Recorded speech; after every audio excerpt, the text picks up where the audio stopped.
지난 한 주간도 주 안에서 평안하셨습니까? 다시 성경을 읽다 오늘은 요한 1, 2, 3서 요한 서신입니다.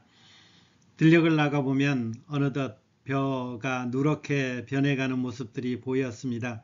이 땅이 무더위가 기승부리면서 영원한 여름일 것 같은데 그럼에도 불구하고 하나님의 창조와 그 창조된 피조물을 섭리하시는 그 하나님의 손길들은 여전히 바쁘게 움직이고 있는 것을 보게 됩니다.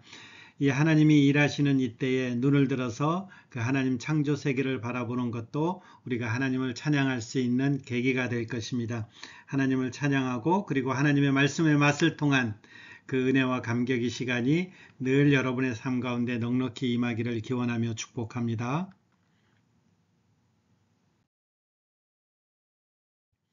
요한 1, 2, 3서가 누가 썼느냐라고 했을 때에 요한 2서와 3서에는 장로라는 표현이 나와 있지만 1서에는 등장하지 않습니다. 그리고 이 장로가 누군지에 대해서도 요한 서신에는 등장하지 않습니다. 그러나 요한의 이 요한 1, 2, 3서의 많은 부분들은 요한복음의 내용을 그대로 갖고 오고 있습니다. 처음부터 보면 태초에 있는 요한 1서 1장 1절요. 태초에 있는 생명의 말씀에 관하여는 그리고 이 생명이 나타났습니다. 이런 표현들이 나오는데 이게 요한복음 1장 1절의 말씀과 똑같죠. 태초에 말씀이 계시니라 이 말씀이 하나님과 함께 계셨으니 라고 하는 이 말씀 로고스라는 단어를 쓰죠. 말씀이라고 번역해서 오해의 소지가 많긴 하지만 이 로고스라는 단어는 예수님이 이 땅 가운데 오시기 전에 성육신 하시기 전에 이위 하나님 성자 하나님을 지칭할 때 우리는 로고스라는 단어를 요한은 사용했던 것을 보게 됩니다.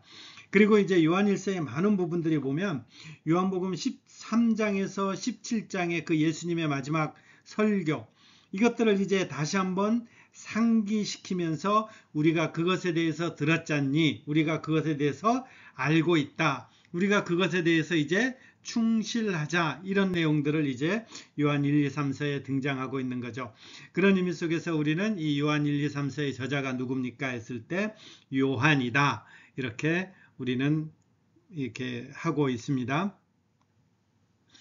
이 요한이 편지를 쓸 때 1세기 어간에는 늘 이런 어떤 어려움들이 있었죠. 영지주의, 가현설, 유대교 이런 어떤 어려움들이 이단들이 많이 있었죠. 영지주의라는 것은 영은 거룩하지만 우리 육은 속되다라는 거죠. 가현설 이런 것들은 예수님이 실질적으로 우리한테 육신의 몸을 입고 오셨느냐 했을 때에 그것을 부인하는 것이죠. 그리고 유대교의 율법을 어떻게 해야 되느냐 이 부분에 대해서 여러 거짓 선지자, 거짓 선생 그리고 이단들이 등장할 때입니다. 이 요한이 편지 쓰는 이 시대는 이제 AD 90년경 그 어간이기 때문에 이런 것들이 더욱 도드라졌고 그리고 도미티안이라든지 이런 그 로마의 황제를 통한 핍박이 매우 심할 때 쓰여졌던 그런 때입니다. 그때에 이런 때다 보니까 교회 역시도 위기가 등장하게 되죠. 이 교회의 위기들은 이런 것들입니다. 요한일서 2장 18절에서부터 23절에 보면 여러분 한번 찾으면서 볼게요. 이 요한일서 2장 18절에부터 23절 보면 아이들아 지금은 마지막 때라 적그리스도가 오리라는 말을 너희가 들은 것과 같이 지금은 많은 적그리스도가 등장한다 라는 것입니다. 그때 당시 이런 이단들 내가 예수다 그리고 예수가 이 땅에 오셨다라는 것들이 거짓이다 예수가 하나님의 아들인 것이 잘못됐다 이런 어떤 적그리스도들이 그 당시에 많이 일어나게 되죠. 그리고 요한일서 4장 1절부터 3절까지 보시면요. 사랑하는 자들아 영을 다 믿지 말고 오직 영들이 하나님께 속하였나 분별하라. 많은 거짓 선지자가 세상에 나왔다.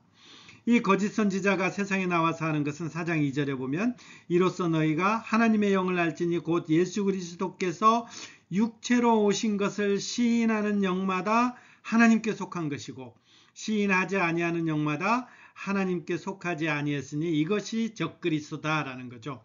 그러니까 예수님이 누구냐라고 했을 때 하나님의 아들입니다. 이렇게 고백하는 사람과 그렇지 않다라고 하는데 그렇게 고백하는 사람들은 하나님께 속한 것이고 그렇게 고백하지 않다라는 것은 적그리스도다. 이런 위기들이 있었다라는 거죠. 그리고 이런 일들이 있다 보면 당연히 성도 간에도 적대감이 있습니다. 내가 맞았다, 네가 맞았다라는 것입니다. 어떤 때는 분명하지 않은 것은 약간 좀 뒤로 미루어져도 되는데 이런 것들 가지고 이제 서로 티격태격하는 것입니다. 물러서지 않는 것입니다. 요즘 우리나라 교회들도 이렇죠. 자기가 갖고 있는 어떤 신학, 교리, 그 다음에 정치적인 상황 이런 것들 따라서 이제 성경을 해석하고 내가 맞았다, 네가 맞았다 하다 보니까 이게 어디까지 가게 되나요? 이 성도 간에도 서로 분란을 일으키고 성도 간에도 서로 대적하는 이런 일들이 요즘도 일어나는데 이 당시에도 이런 일들이 일어났다라는 거죠. 뭐 때문에 그렇습니까? 내가 맞았는가, 네가 맞았는가 이 부분 때문에 그런 일들이 일어나는 거죠. 그래서 이런 일들이 일어나기 때문에 요한 2서에는 요한 1서는 나중에 보고요. 요한 2서에는 굉장히 짧은 성경인데 이렇게 되어 있습니다. 예수 그리스도의 육체로 오심을 부인하는 자는 미혹하는 자, 적그리스도다라는 거죠. 그래서 이 교훈을 가지지도 말고 지배드리지도 말고 인사도 하지 말라. 이런 상황이기 때문에 요한 2서에서는 굉장히 단호하게 얘기하죠. 이런 사람들한테 인사한 자는 그 악한 일에 참여하는 자다. 이렇게까지 표현하죠. 그리고 요한 3서는요. 진리와 함께하는 형제들만 환대하라. 디오드레베 아마 진리와 함께하지 않았던 사람 같아요. 이런 사람들을 환대하거나 그러지 말라라고 이렇게 구체적으로 교훈하는 내용이 요한 2서 그리고 요한 3서의 내용이죠. 그렇다면 이제 요한 1서, 2서와 3서는 간단하기 때문에요. 요한 1서를 중심으로 해서 우리가 한번 요한 서신의 전체적인 개괄을 해보도록 하겠습니다. 제 나름대로 정리한 방법이기 때문에요. 다른 데하고는 조금 이 접근 방식이 다를 수도 있어요. 근데 저는 이제 요한 1서를 지난번에 한번 설교하면서 쭉 훑어보니까 요한 1서에 보면 내가 요한 1서를 쓰는 이유는 이렇다. 내가 이 편지를 쓰는 이유는 이렇다 해가지고 요한 사도가 그것을 구체적으로 적시한 것이 있어요. 이를테면 한번 볼게요. 요한일서 1장 4절에 보면 우리가 이것을 쓰면 내가 이것을 쓰는 이유는 우리의 기쁨이 충만하게 하려 합니다. 기쁨이 충만하게 하기 위해서 요한일서를 썼다라는 거죠. 그 다음에 두 번째 2장 1절에 보면요. 나의 자녀들아 내가 이것을 너희에게 쓰면 너희로 죄를 범하지 않게 하기 위해서다. 이게 두 번째 이유라는 거예요. 그리고 2장 12절부터 14절까지 보면 자녀들아 내가 너희에게 쓰는 것은 내가 이 글을 쓰는 것은 너희가 알았다라는 거죠. 뭘 알았느냐 하면 태초부터 계신 이가 누구인지를 알았고 그리고 그분으로 말미암아 너희가 강하고 하나님의 말씀이 너희 안에 거함으로 너희가 흉악한 자를 이기고 있다라는 것을 안다라는 거죠. 이게 세 번째 이유라는 것입니다. 지금 이 요한서신을 읽는 사람들은 여러 가지 거짓선지자나 여러 가지 이단으로 말미암아서 이 진리가 막 혼돈스러워지는데 너희들은 그런 사람들이 아니고 이미 복음의 말씀을 들었다라는 것이죠. 그게 뭡니까? 요한복음을 두고 얘기하는 것일 수도 있어요. 요한복음 13장부터 17장까지의 이 설교들을 두고 얘기하는 것입니다. 너희들은 태초부터 계신 이가 누군지 알고 있다. 그리고 그분으로 말미암아 그 안에 거하면서 악을 이긴 너희들이 흉악한 자를 이기었다라는 그 사실을 알고 있다. 이것을 너희들에게 확인시키기 위해서 내가 이 글을 쓴다라는 것입니다. 그리고 네 번째는요. 2장 21절 보면 내가 너희에게 쓰는 것은 너희가 진리를 알지 못했기 때문이 아니라 알기 때문이다. 너희가 진리를 알기 때문에 내가 이런 것들을 쓴다라는 것입니다. 조금 더 이따가 조금 더 구체적으로 살펴볼게요. 그리고 마지막 다섯 번째는요. 5장 13절 가면 내가 하나님의 아들을 이름을 믿는 너희에게 이것을 쓰는 것은 너희로 하여금 너희에게 영생이 있음을 알게 하려 함이다. 요한일서를 살펴보니까 쓰는 목적을 요한 사도는 이 다섯 가지로 정리하고 있는 거죠. 첫 번째로 너희들이 이 글을 읽었을 때 기쁨이 충만했으면 좋겠다. 그리고 너희들이 이 글을 읽었을 때 죄를 범하지 않았으면 좋겠다. 이 말씀을 통해서. 그리고 세 번째로 너희들이 이 글을 읽었을 때 태초부터 계시니 그리고 그분으로 말미암아 너희가 악을 이겼다라는 이 사실을 알았으면 좋겠다. 그리고 너희들은 진리를 모르는 사람이 아니고 진리를 아는 사람이야. 그리고 마지막으로 너희에게는 영생이 있다라는 거죠. 그렇다면 우리가 요한일서를 우리도 역시 읽었을 때에 이런 부분에 대해서 우리가 이렇게 확인해야 되고 우리가 알아야 되는구나 알 수 있는 거죠. 한번 하나씩 조금 더 살펴볼게요. 여러분 성경책 요한일서 1장 4절을 펴시면요. 우리가 이것을 쓰면 우리의 기쁨이 충만하게 하려 합니다 라고 했는데, 그러면 이 기쁨이 충만이 왜 우리가 기쁨이 충만하게 되었습니까? 우리는 이 질문을 하는 거죠. 왜 되었죠? 그 앞선 절을 보면 사귐이 있다라는 거죠. 이것은 성도와 사도와 그 교회 성도들 간의 사귐이고, 이것은 예수 그리스도 안에 있는 더불어 누리는 거라는 거죠. 그러니까 예수 그리스도 안에서 성도와 요한 사도 간의 누림이 있다라는 거죠. 사귐이 있다라는 거죠. 그래서 이런 사귐이 있기 때문에 이 사귐으로 말미암아서 우리에게 주어지는 것이 뭐냐라고 했을 때에 그 하나님은 빛이시다는 거죠. 1장 5절에 보면 하나님은 빛이시고 어둠이 없는 것이죠. 그럼 우리가 그 하나님과 함께 사귐이 있고 그 하나님을 누린다라는 것은 우리는 어둠에 있는 것이 아니라 우리는 빛에 있습니다. 이것을 고백하는 것이고, 우리가 빛 가운데서 그분과 그 빛을 누리는 삶을 산다라는 것은 그것이 우리의 기쁨이고, 그것으로 말미암아 우리는 기쁨을 누리는 자, 기쁨을 충만하자라는 것입니다. 그러니까 요한 사도는 이 에베소 지방이 아마 가정교회들일 거예요. 이 에베소 지역의 어떤 가정교회들, 여기에 신앙생활하는 정말 힘겹게 하는 이 사람들을 두고 우리가 누구냐? 그리스도와 더불어 하나님 아버지 앞에서 그 사귐을 누리는 자고 빛에 있는 자라는 것입니다. 우리 역시도 마찬가지입니다. 아무리 기독교가 조롱받고 기독교가 땅에 떨어져 있다 그래도 우리는 예수 그리스도로 말미암아서 어둠에 있는 자가 아니고 우리는 빛 가운데 있는 자다라는 것이죠. 그렇기 때문에 우리는 어떻게 되나요? 빛 가운데 있기 때문에 1장 7절 보면 그가 빛 가운데 계신 것 같이 우리도 빛 가운데 있기 때문에 우리도 빛 가운데 행하면 우리가 서로 사귐이 있고 그 아들 예수의 피가 우리를 모든 죄에서 깨끗게 하실 것이다. 그러니까 우리는 죄와 더불어 사는 자들이 아니라 빛 가운데 예수 그리스도와 더불어서 그 말씀을 실천하는 자들이다라는 거죠. 이 말씀으로 권면하는 것입니다. 지금 힘들고 어쩌면 여러 가지 혼란스러운 가운데 있지만 우리가 이것을 확인하면서 신앙생활을 해라라는 것입니다. 우리에게도 마찬가지죠. 저는 여러분들의 개인적인 상황을 잘 알지 못하지만, 다 알지 못하지만 그럼에도 불구하고 우리가 주 안에서 빛을 누리는 자다. 그리고 그분으로 말미암아 사귐을 누리면서 죄를 해결받는 사람이다. 이것을 우리는 확인하면서 하나님 앞에서 나아가야 되는 것입니다. 그 다음에 두 번째는 좀 오해될 수 있는 부분인데, 죄를 범하지 않기 위해서다 이렇게 되어 있죠.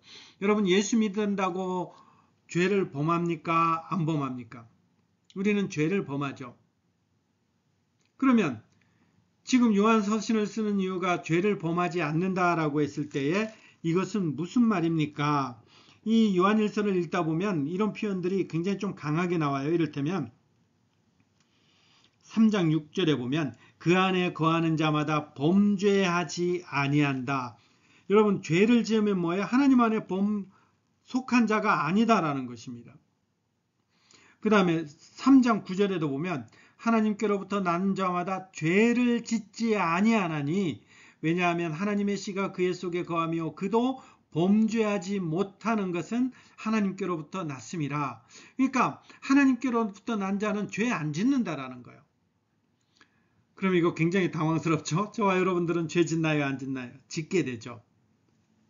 그러면 우리는 하나님께 속한 자가 아닙니까? 이런 질문을 하게 되는데, 이 질문은 이제 조금 그 헬라어 문맥 따라서 조금 살펴보아야 되는 것입니다. 일단요, 우리가 왜 죄를 범하지 않을 수 있는 자가 되었느냐라고 했을 때에 여기 보면 대언자이신 예수 그리스도, 의로우신 예수 그리스도가 2장 2절 보면 우리 죄를 위한 화목 제물로 우리의 모든 죄를 대신 지어졌기 때문에 우리는 하나님 앞에 의롭다 칭함을 받는 거예요. 그러면 그렇게 의롭다 칭함을 받는 사람들은 어떻게 살아야 됩니까? 했을 때 그의 계명을 지킴으로써 살아가는 것입니다. 그의 말씀을 지키면서 살아가는 것이죠.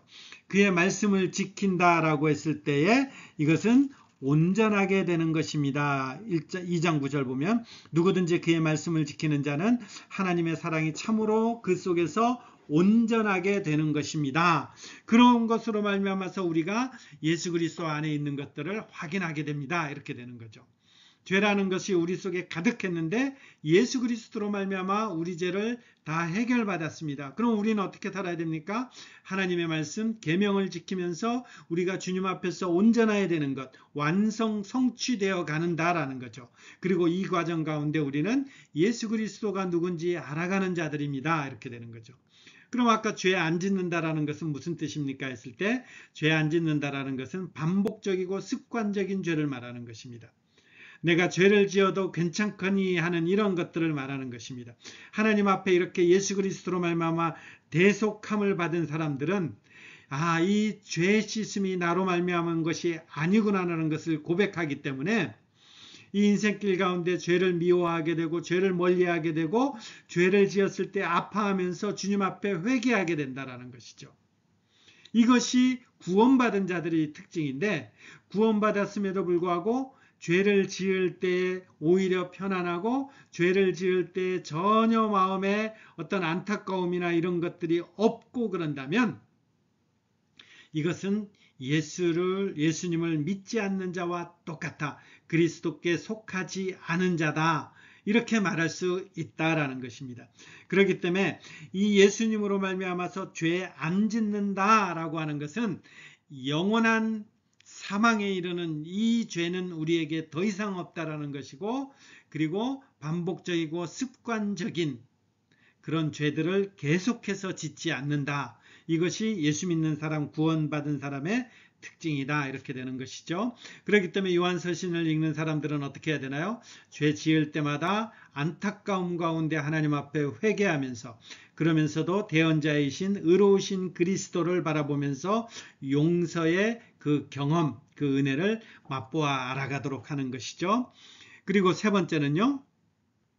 2장 12절부터 14절까지 보시면요. 자녀들아 이것을 너희에게 쓰는 것은 너희가 태초부터 계신 이게 누구예요? 하나님을 말하는 것이고 예수님을 말하는 것이죠. 이분이 너희들은 이미 알고 있다라는 거죠. 아마 요한복음을 통해서도 이들이 이 편지를 회신했을 것입니다. 그들이 이미 알고 있다라는 것입니다. 그리고 너희들이 존재는 뭐냐? 우리의 존재는 뭐냐? 강하고 하나님의 말씀이 너희 안에 거하시며 너희가 흉악한 자를 이기었다라는 거죠. 흉악한 자들을 이겼다. 세상의 권세와 세상의 어떤 것으로 인해서 예수 믿는다라는 것을 무너뜨리려고 하는 것들이 있는데 그것이 태초부터 계신 이로 말미암아 이겼다라는 것입니다. 그러면 어떻게 해야 돼요? 그렇기 때문에 우리는 15절에 이미 이겼는데 패배자처럼 살지 말라라는 거예요. 이미 승리했는데 패잔병처럼 살아가지 말라라는 거죠. 그 패잔병처럼 살아가지 않는 것이 15절 보면 이 세상이나 세상에 있는 것들을 사랑하지 말라. 누구든지 세상을 사랑하면 아버지의 사랑이 그 안에 있지 아니하니 이는 세상에 있는 모든 것, 육신의 정욕, 안목의 정욕, 이생의 자랑 이런 것들은 아버지께서 온 것이 아니다라는 거죠. 세상의 것을 자랑치 말라, 사랑치 말라. 뭐 때문에요? 우리가 그것들을 다 이긴 자다. 라는 것입니다. 우리가 하나님 앞에서 그 하나님의 영광과 승리 안에 있으면서 패잔병처럼 그 세상의 죄에 대해서 눌려가지고 지지 말라라는 것입니다. 그 다음에 2장 21절요. 진리를 알기 때문이다. 진리가 없음으로 인해서 모든 거짓이 생겨났다. 그렇기 때문에 너희는 예수 그리스도 안에 거해야 된다. 이건 지금도 마찬가지인 것입니다. 저는 이제 병원 사역을 하기 때문에 워낙 다양한 사람들을 만납니다. 장로교, 침례교, 감리교에서부터 시작해서 이단까지 그리고 신학적으로도 굉장히 다양하게 만나는데 이 하나님의 말씀을 어떻게 해석하고 어떻게 적용하고 어떻게 받아들이냐에 따라서 신앙 형태가 너무나도 달라지는 것입니다. 하나님의 말씀, 하나님의 진리가 왜곡되면 우리의 신앙 역시도 굉장히 왜곡되는 것입니다. 이 당시에도 마찬가지입니다. 진리를 제대로 알지 못하면 그 진리는 사단이 교묘한 수단이 돼가지고 온통 거짓이 생겨나게 되는 것이죠. 그렇기 때문에 너희가 진리를 안다라고 이렇게 표현하는 것입니다. 그리고 마지막 5장 13절에 보면 영생이 있음을 알게 하려는 것이다. 영생이 뭐냐면 아들이 있는 자에게는 생명이 있고 사망에 이르지 않는 것이다 라는 거죠. 그리고 아까 말씀드렸듯이 이런 하나님의 자녀들에게는 범죄하지 않는 이런 것들이 있다. 하나님의 계명을 지키는 것이지 범죄하지 않는다라는 것입니다. 이 부분과 관련해서는 우리가 조금 더 살펴보아야 돼요. 4장이 중요한 말씀이기 때문에 4장 7절 한번 펴시면 사랑하는 자들아 우리가 서로 사랑하자. 사랑은 하나님께 속한 것이니 사랑하는 자마다 하나님으로부터 나서 하나님을 알고 사랑하지 않으한 자는 하나님을 알지 못하나니 이는 하나님은 사랑이십니다. 하나님이 사랑이신데 그 하나님을 사랑한다라는 것은 하나님께 속한 자들만이 할 수 있는 것이고 이 하나님의 사랑이시다라는 것도 하나님께 속한 자들만이 알 수 있는 거다라는 것입니다. 왜 그러냐면 하나님의 사랑이 우리에게 나타났는데 그것이 어디 있느냐? 자기 독생자를 보내셔서 우리를 살리신 것, 그것이 사랑이다라는 것입니다. 이게 4장 9절이죠. 자기 독생자를 보내셔서 우리를 살려낸 것, 이게 하나님의 사랑이다라는 거죠. 사랑은 거기 있다라는 거예요. 우리 죄 때문에 우리가 하나님을 사랑한 것이 아니고 하나님이 우리를 사랑해서 우리 죄를 구원하기 위해서 화목제물로 그 아들을 보내신 것, 그 아들을 죽게 하신 것, 그게 하나님의 사랑이다라는 거죠. 이런 하나님의 사랑 안에 있는 자들은 나로 말미암아 있으면 나는 언제든지 무너질 수 있고 쓰러질 수 있는데 예수 그리스도 하나님으로 말미암아 이것이 이루어졌기 때문에 그 다음에는 우리가 어떻게 되느냐? 여기 반복되는 줄 한번 밑줄 쫙 그어보세요. 4장 12절에 우리 안에 거하시고 4장 13절에 그가 우리 안에 거하시고 4장 15절에 그의 안에 거하시고 하나님 안에 거하고 16절에도 보면 하나님 안에 거하고 그의 안에 거하고 우리가 하나님을 먼저 사랑한 것이 아니라 하나님께서 우리에게 그 사랑을 주심으로 말미암아 이제는 어떻게 됐다고요? 우리가 그 안에 거하는 자들이 됐다라는 거죠. 이 사실을 너희들에게 알기 위해서 내가 지금 너희들에게 이 편지를 쓴다 라는 것입니다. 어떤 때요? 힘겹고 외부적으로도 고난이 있고 내부적으로도 여러 진리에 대해서 혼돈스러울 때 이로 말미암아 성도끼리도 다툼이 있을 때 이때 이 말씀을 통해서 다시 한번 중심을 잡고 우리가 누군가 확인하고 그리고 이 땅 가운데서 승리한 자처럼 살아가라라는 것이죠. 정리하면요. 우리는 예수 그리스도로 말미암아 그분 안에서 사귐을 누리는 자로 그것이 우리의 기쁨이 되며 기쁨을 누리는 자다라는 것입니다. 어떻게 이것이 가능해졌습니까? 우리의 죄의 문제가 있었는데 의로우신 그리스도가 화목 제물로 드려짐으로 말미암아 이제 우리는 하나님의 말씀 계명을 지키는 자가 되었고 그로 말미암아 온전함을 이루어가는 자가 됐다라는 거죠. 그리고 우리는 그것을 허락하신 분이 누구인가? 태초부터 계신 이가 누구인가? 그리고 그분으로 말미암아 우리가 이긴 자라는 것을 알고 있다라는 거죠. 그럼 우리는 어떻게 살아야 돼요? 세상의 것을 사랑하지 말아야 된다는 거죠. 여러 가지 것들. 그리고 우리가 하나님의 말씀 앞에 바로 거해야 되는데 이 진리가 없으므로 여러 가지 거짓이 생겨나는 것입니다. 하나님께서는 우리에게 하나님의 사랑을 드러내셨는데 하나님이 사랑이심을 드러내셨는데 그것이 독생자를 세상에 보내심으로 말미암아 나타나게 되는 것이고 그 아들을 이 땅 가운데서 보내심으로 말미암아 그리고 죽게 하심으로 말미암아 드러내시는 것이고 이 일로 말미암아 영생이 있는데 그것은 그의 안에 예수 그리스도 안에 하나님 안에 거하는 것입니다. 이것을 우리가 확인하고 이것을 하나님 앞에 고백하면서 우리는 계명을 지켜서 주님 안에서 승리하는 삶을 그렇게 살아 나가십시오. 요한 사도가 1세기의 그리스도인들에게 권하는 것이고, 그리고 하나님의 말씀이 사도를 통해서 저와 여러분들에게 지금 권하는 말씀입니다.